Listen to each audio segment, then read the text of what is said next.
మీరు వేస్తే కూడా దోశ ఇలాగే వస్తుందా? ఒకే దోశ పిండితో ఇడ్లీ దోశ వేసుకుంటున్నారా? దోశకి ఇడ్లీకి వేరే పిండి వాడుతున్నారా? ఒకే పిండితో దోశ ఇడ్లీ వేసుకోవాలంటే కింద లింక్లో ఉంది, డిస్క్రిప్షన్లో లింక్ పెట్టాను. ఒకే పిండితో దోశ ఇడ్లీ పంపా కిచెన్లో చూసేయండి.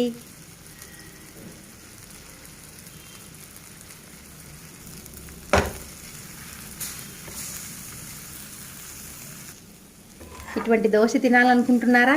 అయితే ఇంకెందుకు ఆలస్యం,